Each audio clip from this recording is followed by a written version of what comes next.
Whispered melodies and tales में आपका स्वागत है और मैं हूं आपका दोस्त और इस चैनल का सूत्रधार देवव्रत मजूमदार। चलिए कहानी शुरू करते हैं।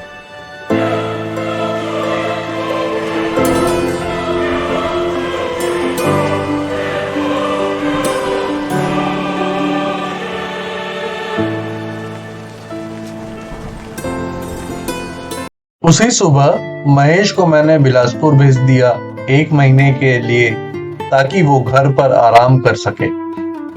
कल शाम की गोलीबारी से गांव वाले डरे हुए थे और आज कोई साइट पर काम नहीं करना चाहता था। पर वो 4 आदिवासी लड़के आज भी साइट पर काम करने के लिए आए थे। महेश के ना होने की वजह से आज मेजरमेंट का काम नहीं हो सकता था। हम ये सोच रहे थे कि आज क्या करना है कि तभी हमें ढाबे की तरफ प्रदीप आता दिखाई दिया और ढाबे पर आकर वो हमारे साथ ऐसे बैठ गया जैसे उसने कुछ किया ही नहीं हो। मैंने कहा, प्रदीप, अब साइट पर भी काम कर ले, वैसे तूने अभिनय अच्छा किया था। प्रदीप बोला, सब ऊपर वाले की माया है, हम तो सिर्फ उसके दिखाए हुए रास्ते पर चलते गए। वैसे भैया, आपका भी काम किया है, लीजिए, आपने जैसा बोला था वो सब है इस बैग में। प्रदीप ने एक छोटा सा बैग मेरी तरफ बढ़ा दिया। मैं उस बैग में रखे कागजों के पन्नों को देखा और फिर बैग में रख दिया और बोला, प्रदीप, कल तक रोड मोटर ग्रेडर मशीन आ जाएगी, तब करना बाकी का मुरुम का काम। आज गिट्टी खदान पर चले जाओ और वहां से बोल्डर साइट पर गिराओ। वैसे प्रदीप, तुझे सब पता ही है, मेरे एब्सेंस में ये 15 दिन तू ही सब करना। अब मैं जाता हूँ। बोलकर मैं गरेवाल अंकल के घर आ गया और घर पर मेबल और मरीका मेरा इंतजार कर रही थी। मुझे देखते ही मेबल बोली, अरे रुद्र, तुम आज ही आ गए। मुझे तो लगा था तुम अब सालों बाद आओगे और मैं तुम्हारा इंतजार करती रहूंगी। मैंने कहा, देखा मेबल, मैं ना कहता था तुम्हारा जीसस सबको इंसाफ दिलाएगा। क्यों मरीका, ठीक कह रहा हूँ ना? मेबल बोली, तुमको मेरे सब सवालों का जवाब देना होगा। रात को कहाँ थे? वो खून किसका था? रुद्र, बताओ मुझे। मैंने कहा, मैं सब कुछ बताऊंगा, पर क्या तुम तुम्हारी बहन को उसके घर, उसके देश लौटने में उसकी मदद नहीं करोगी? और मैंने प्रदीप के दिए हुए बैग से एक पासपोर्ट और वीजा के साथ एक एयरप्लेन का टिकट भी निकालकर मरीका की तरफ देते हुए कहा, लो मरीका, तुम्हारे घर लौटने का इंतजाम कर दिया है। मैंने तुमसे किया हुआ वादा पूरा किया। मैं और मेबल तुमको दिल्ली एयरपोर्ट तक खुद छोड़कर आएंगे। मरीका खुशी से मेरे गले लग गई और बोली, Rudra, you had proved me wrong. In judging you, you had kept your words, and I will be in debt for your favors, and my parents will bless you. However, they had not heard from you for months now. I thank you and will never forget you. मैंने America को अपने से हटाते हुए कहा, क्या America Ben, अब क्या इस मोटा भाई को पतला कर दोगी? चलो गला छोड़ो और पैकिंग कर लो। आज से ठीक 12 दिन बाद तुम्हारी फ्लाइट है वारशा, पोलैंड के लिए, और हमें आज ही दोपहर के पहले मलाजखंड से निकल जाना है। और मैडम मेबल, आप भी चल रही हैं हमारे साथ, इसलिए आप भी पैकिंग कर लीजिएगा। हमें कुछ देर में ही निकलना होगा मलाजखंड से। मेबल ने पूछा, पर मरीका की फ्लाइट तो 12 दिन बाद है ना, तो आज ही क्यों? हम बाद में भी जा सकते हैं। मैंने कहा, वैसे तो हर क्यों का उत्तर नहीं होता, पर तुम्हारे क्यों का उत्तर है मेरे पास। आज से ठीक 10 दिन बाद तुम दोनों की बेस्ट फ्रेंड का जन्मदिन है। मेरा मतलब है डॉक्टर पूनम गरेवाल का जन्मदिन है। उसके जन्मदिन को तुम दोनों सेलिब्रेट नहीं करोगी क्या? इसलिए हम पहले ऋषिकेश जाएंगे, फिर मरीका को दिल्ली एयरपोर्ट पर छोड़कर वापस मलाजखंड आ जाएंगे। मेबल ने फिर पूछा, रुद्र, तुमको गरेवाल अंकल की बेटी का नाम कैसे पता चला? और तुम कैसे जानते हो कि उसका जन्मदिन 19 मई को है? मैंने कहा, मेबल, तुम्हारे सभी प्रश्नों का जवाब तुमको एक एक कर मिल जाएगा, पर अभी समय है तुम दोनों के पैकिंग का। और तुम्हारे पास सिर्फ 3 घंटे हैं। मैं ठीक 3 घंटे बाद तुम्हारे घर से तुम लोगों को लेने आ जाऊंगा। मेबल आगे कुछ बोलती कि मरीका ने मेबल का हाथ पकड़कर उसे ले गई। उनके जाने के बाद मैं अपने उस कमरे में आया जहां मैंने कुछ अच्छे दिन बिताए थे। इसी कमरे में मैंने बहुत से दिन बिताए और रातें बिताई थी। इसी घर में मैं एक बूढ़े बाप से मिला जो कि उनकी बेटी की याद में जिंदगी को बस काट रहे थे। मैं एक ऐसी लड़की के साथ मिला जो दिल में नफरत की आग जगाए किसी का इंतजार कर रही थी। एक और ऐसी लड़की जो कि भारत देश में घूमने आई थी और यहाँ मलाजखंड में उसकी इज्जत को तार तार कर दिया था। ये वही घर है जिसने मुझे मेरे सच्चे प्यार से मिलाया। एक ऐसी लड़की जो सिर्फ मुझसे प्यार करती है, मेरे पैसों से नहीं, या मेरे पास कागज के चंद टुकड़ों से नहीं जिसे हम डिग्री कहते हैं। वो तो बस मुझसे प्यार करती थी, मेरी सारी बुराइयां और अच्छाइयों के साथ। मैं उस कमरे को लॉक करके ड्राइंग रूम में आ गया और गरेवाल अंकल की सोफे पर बैठ गया। दीवार पर टंगी उनके परिवार की तस्वीरों को देखता रहा। फिर मैंने उन तस्वीरों पर लगी माला को उतार लिया और तस्वीरों को पैक कर लिया। मैं अब अपना सूटकेस लेकर घर के दरवाजे के बाहर आ गया और दरवाजे को लॉक करके सामान एसयूवी में रख दिया।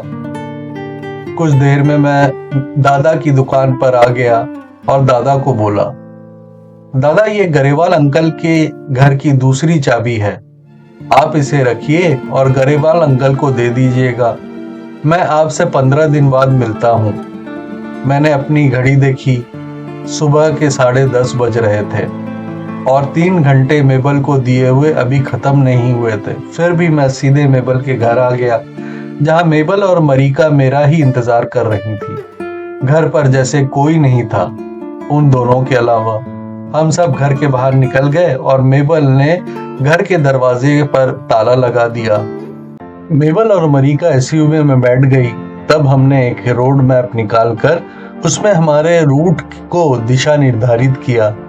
हमने शाम को कौन सी जगह पर रुककर रात काटनी है और फिर सुबह वहां से निकलकर उस शाम कहाँ रुकना है सब तय कर लिया। और मैं एसयूवी को सागर की तरफ ले जा रहा था जो कि हमारा पहला पड़ाव था। हम रास्ते में खाना खाने के लिए किसी भी ढाबे में रुकने वाले थे। जब हम मलाजखंड से बाहर आ गए तब मेबल ने पूछा, रुद्र, अब क्या तुम मेरे सब प्रश्नों के उत्तर दोगे? मैंने कहा, बिल्कुल मैडम, अब आपको पूरे घटनाक्रम को जानने का पूरा अधिकार है। और मैंने कहना आरंभ किया। ये कहानी शुरू होती है आज से ठीक 1 साल यानी कि 12 महीनों पहले। मई के महीने में गर्मी चरम सीमा पर थी और सुबह के 11 बजे से ही गर्म लू के थपेड़े चलने लगते थे। मैं और अजय 18 मई 2004 को कवर्धा से अतुल जैन को मिलकर मलाजखंड के लिए निकले थे।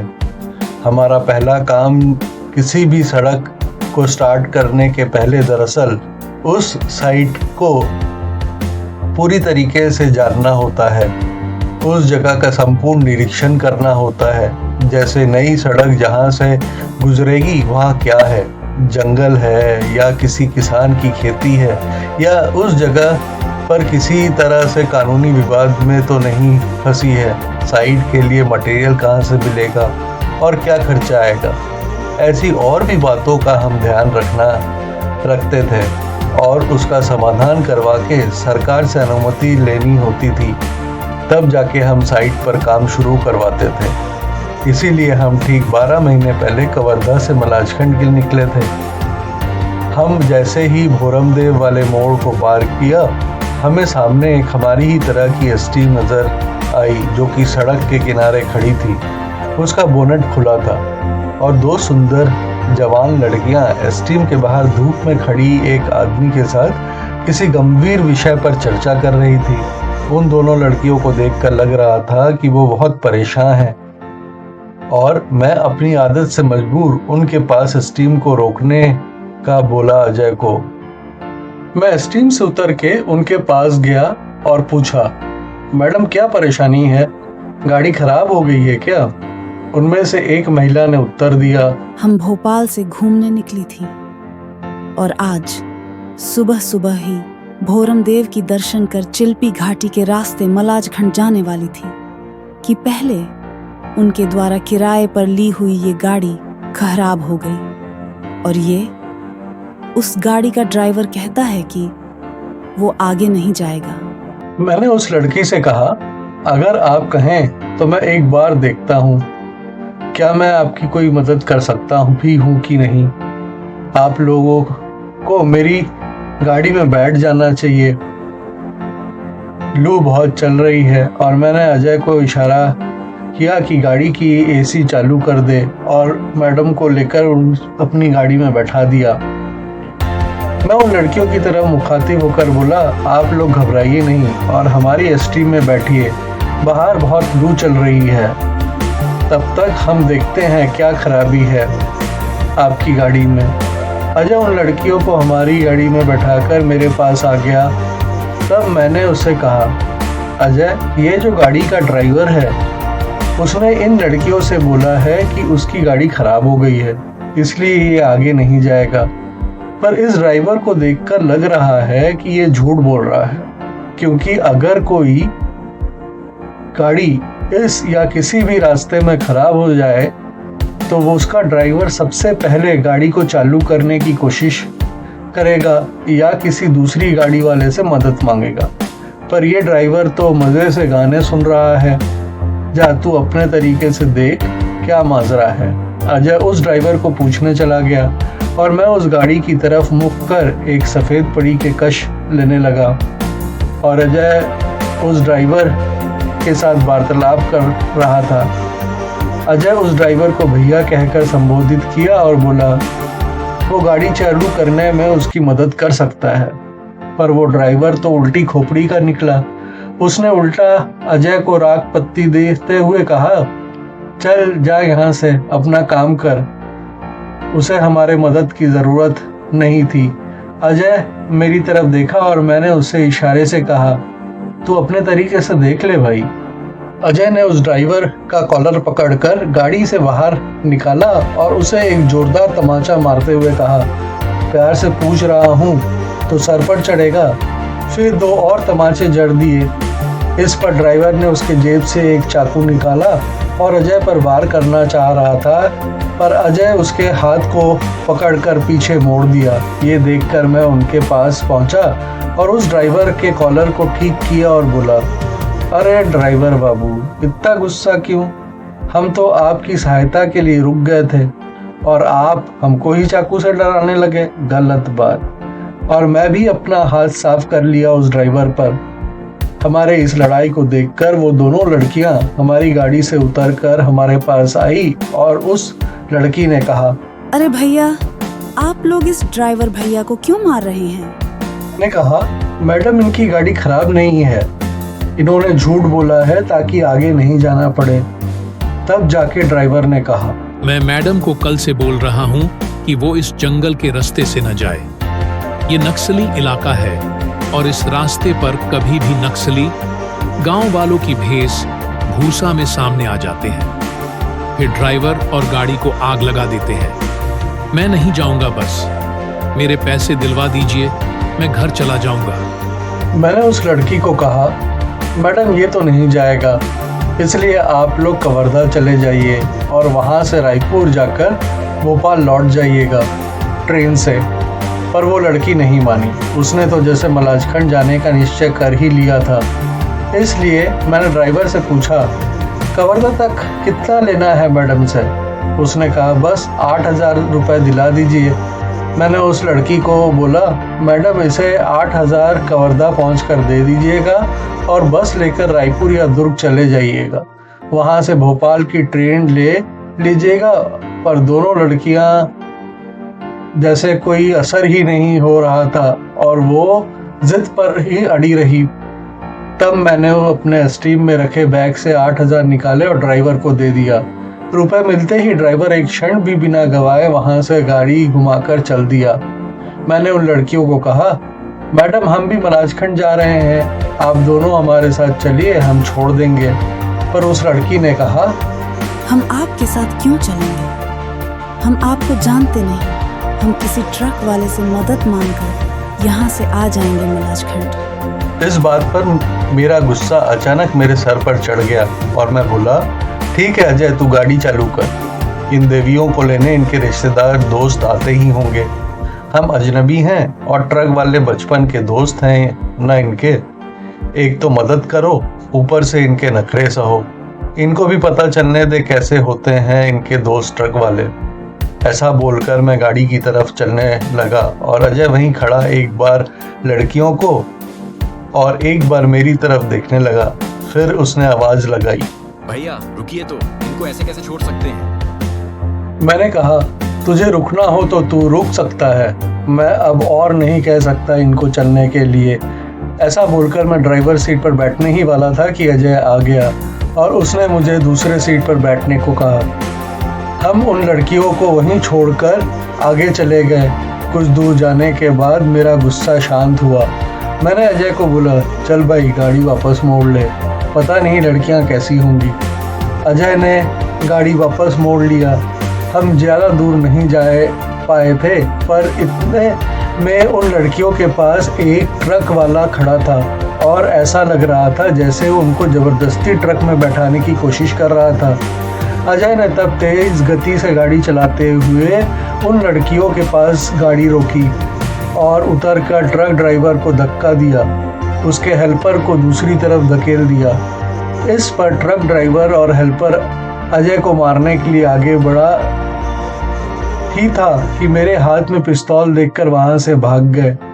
अब मैं और अजय उन लड़कियों से कुछ कहना चाहते थे कि इसके पहले ही वो दोनों लड़कियां डरी सहमी हालत में हमारे स्ट्रीम के पीछे वाली सीट में जाके बैठ गई। मैंने एक चैन की सांस लेते हुए अजय को चलाने का इशारा किया और हम गाड़ी में बैठ गए। अब हम वापस मलाजखंड की ओर चलने लगे। कुछ दूर पर मैंने उनको एक पानी की बोतल देते हुए कहा, लीजिए पानी पी लीजिए। हम अब बस 2 से ढाई घंटे में मलाजखंड पहुंच जाएंगे। वैसे मेरा नाम रुद्रनाथ मुखर्जी है और ये अजय चौधरी है। हम लोग मलाजखंड सड़क निर्माण के कार्य के लिए जा रहे हैं। पर आपको क्या जल्दी है आज ही मलाजखंड पहुंचने की? उस लड़की ने कहा, कल मेरा जन्मदिन है और मेरे मम्मी पापा और मेरा भाई वहाँ रहते हैं। उनके मलाजखंड शिफ्ट होने के बाद मैं ये पहली बार मलाजखंड जा रही हूँ। वाह, मेरा जन्मदिन भी 19 मई को ही है और 2.5 घंटे के सफर में हम दोनों अच्छे दोस्त बन गए। हमने मलाजखंड पहुंचकर पूनम और मरिका को उनके घर के सामने उतारा और हम चले गए। पर हमने तब तक अपना मोबाइल नंबर और बहुत सी जानकारी आदान प्रदान कर लिए थे। मैं और अजय मलाजखंड में रहने के लिए जेम्स के शहर के बाहर वाला होटल चुना था। तब हम जेम्स के बारे में कुछ नहीं जानते थे। हम रोज शाम के 4 बजे तक साइट का इंस्पेक्शन करते और 4 बजे के बाद मलाजखंड में घूमते रहते थे। आसमान में निशा के आते ही हम जेम्स की बार में चले जाते थे। हम किसी से भी नहीं मिलते थे क्योंकि हमारा कोई काम ही नहीं होता था शहर में। हम तो दिन भर जंगल में ही घूमते थे और शाम को पूनम और मरिका के साथ कुछ देर मलाजखंड के शिव मंदिर के पहाड़ पर समय बिताते थे और इधर उधर की बातें करते रहते थे। फिर जब अंधेरा होने लगता तब पूनम और मरिका को उनके घर पर उतारकर वहीं रोज की तरह बार में समय बिताते थे। फिर जब खाना पीना हो जाता तब हम होटल में जाकर सो जाते थे। देखते देखते पूनम और मरिका के वापस जाने का दिन भी करीब आने लगा था कि पूनम की माँ और भाई को नक्सलियों ने अगवा कर लिया और वो शाम भी आ ही गई जब पूनम की माँ और भाई को नक्सलियों ने बेरहमी से कत्ल कर दिया। मैं और अजय अपनी जीवन में पहली बार उस शाम को इतना खतरनाक मंजर देखा था। उसी शाम हम दोनों को पता चला कि वो पूनम की माँ और भाई है और गरेवाल साहब की पत्नी और छोटा बेटा है। पूनम बहुत परेशान रहती थी। उसने अपने वापस जाने का प्लान भी कैंसिल कर दिया था और मरिका भी उन्हीं के साथ रहने लगी थी। वो दिन भी आ ही गया जब पूनम और मरिका को नक्सलियों ने उठा लिया था। उस शाम मैं और अजय पूनम के घर जा ही रहे थे कि हमको एक वैन तेज गति से पूनम के घर के बाहर रुकती दिखाई दी और उसमें से 4 लोग जिनके मुंह पर नकाब था ढक कर पूनम और मरिका को वैन में डालकर हमारे आंखों के सामने से ले जा रहे थे। मैंने अजय को उस वैन का पीछा करने के लिए कहा। अजय उस वैन का जंगल के रास्ते तक पीछा किया, पर वो अचानक ही जंगल में गायब हो गई थी। कच्ची मिट्टी की सड़क होने के कारण वैन के पीछे धूल के बादल थे, जिसमें हम से वो वैन कहीं जंगल में खो गई थी। मैं और अजय उस वैन का पीछा नहीं कर पाए थे। हम जंगल में उस वैन की तलाश में अंदर तक आ गए थे कि शुभेंदु दा और उनके जवानों ने हमको रोक दिया और जंगल से वापस मलाजखंड भेज दिया। हम पूनम को रोज जंगल में ढूंढने लगे। हम वो सभी रास्तों में एक एक कर जाने लगे जहां वो वैन जा सकती थी, पर हमने कभी नहीं सोचा था कि वैन हमारी मुरुम वाली खदान के रास्ते वापस चर्च पहुंच जाएगी, जहां उन नक्सलियों ने पूनम और मरिका को बंदी बनाया था। हम सपने में भी नहीं सोच सकते थे कि चर्च की हॉस्टल में ये सब काम भी कोई कर सकता था। फिर 7 दिन बीतते। उस शाम को जब हम ढाबे पर चाय पी रहे थे, हमको किसी ने बताया कि नक्सलियों ने एक लड़की के साथ दुष्कर्म किया है और उसके निर्वस्त्र शरीर को वहीं चर्च की हॉस्टल के पीछे छोड़कर भाग गए थे। हमने हॉस्टल के पीछे जाकर देखा कि पूनम हॉस्टल की दीवार से टेक लगाकर बैठी थी, उसी खिड़की के नीचे। हमने पूनम के शरीर को एक चादर से ढका और उसे अपने साथ लेकर कार से मलाजखंड के हॉस्पिटल में आ गए, पर वहां किसी ने भी पूनम को एडमिट नहीं किया और चीफ मेडिकल ऑफिसर से हमारे मिलने के लिए हॉस्पिटल के एक स्टाफ से मैंने पूछा तो उसने कहा साहब से नहीं मिल सकते, वो आज छुट्टी पर हैं। हमारे पास पूनम को बालाघाट ले जाने के सिवा कोई रास्ता ही नहीं था। हम जब मलाजखंड के हॉस्पिटल से निकलकर बालाघाट के रास्ते पर जाने ही वाले थे कि एक लड़की जो कि खून से लथपथ थी आकर हमारी गाड़ी के आगे गिर गई। अजय ने गाड़ी रोकी और हम उस लड़की के पास पहुंच गए तो देखा वो मरिका थी, एक स्कूल की बच्ची के ड्रेस में। हमने मरिका को भी गाड़ी में लेकर बालाघाट की तरफ जाने लगे। बालाघाट पहुंचकर हमने एक प्राइवेट नर्सिंग होम में पूनम और मरिका का प्राथमिक इलाज करवाया। वह नर्सिंग होम में दोनों को इलाज करने से मना कर दिया था बिना पुलिस केस के। मैंने वहां के ओनर को बस 20,000 रुपए दिए और उससे कहा कि इनका इलाज कैसे भी कर दीजिए। उसने कहा कि वो सिर्फ पूनम और मरिका का खून रोक देंगे, पर हमें उनको लेकर उसके बाद वहां से चले जाना होगा। हम तैयार थे। जब डॉक्टर दोनों का इलाज कर रहे थे, मैं सोच रहा था कि इन दोनों को कहाँ लेकर जाना है। कुछ देर सोचने के बाद मुझे बॉबी की कही हुई एक बात याद आ गई। उसके मामा का घर है हरिद्वार में, जहाँ वो एक आयुर्वेद के जाने माने वैद्य। वो किसी भी बीमारी को या एक्सीडेंट हो आदमी को कुछ दिनों में ही ठीक कर देते थे। मैंने बॉबी के घर पर फोन किया और उसको सब बात बताई। फिर उससे बोला कल हम रात के 8 या 9 बजे तक मथुरा पहुंच जाएंगे, वो तैयार रहे। हम फिर हरिद्वार चलेंगे। और रात के 12 बजे हम पूनम और मरिका को लेकर बालाघाट से निकल गए। दूसरे दिन रात के 9 बजे हम मथुरा बॉबी के घर पहुंचे और उसे लेकर हरिद्वार आ गए, जहां हमने उसके मामा के आश्रम में पूनम और मरिका को रखा और बॉबी के मामा को सब बात बताई। बॉबी के मामा ने दोनों का उपचार शुरू किया और 4 दिनों में ही मरिका एकदम ठीक हो गई, पर पूनम को अभी भी रह रह कर दौरे पड़ने थे। बॉबी के मामा ने कहा मरिका को हम ले जा सकते हैं, पर पूनम को पूरी तरह ठीक होने में 6 महीने और लग जाएंगे। तब तक हम उसे आश्रम में ही रहना देना होगा और हम चाहें तो वापस जा सकते हैं। जब पूनम ठीक होगी तब वो हमें फोन कर देंगे। हम अब चारों पूनम को छोड़कर वापस रवाना हो लिए। बॉबी ने कहा वो भी हमारे साथ ही मलाजखंड चलेगा और उन नक्सलियों को ढूंढकर मार देगा जिन्होंने मरिका और पूनम के साथ ऐसा किया था। और जैसा मैंने अपने स्कूल में पढ़ा था कि डर और साहस हिम्मत छुआछूत की बीमारी है, वैसा ही हुआ। बॉबी की हिम्मत ने हम चारों के मन में भी हिम्मत जगा दी और हमने रास्ते में ही तय किया कि इस भीमजोड़ी के चर्च की और उसमें रह रही आत्माओं की सच्चाई को खोज कर ही रहेंगे। और जो कोई भी इस the nun of Methodist church of Bhimjodi के डर को फैलाया है, उसको और उसके किए हुए दुष्कर्मों की सजा उसे देंगे। अगर आपको मेरी कहानियां अच्छी लग रही हैं तो मेरे वीडियोस को लाइक करें और मेरे चैनल को सब्सक्राइब जरूर करें। साथ में बेल आइकॉन को दबाना मत भूलिए ताकि आपको मेरी नई वीडियोस की जानकारी मिलती रहे। धन्यवाद।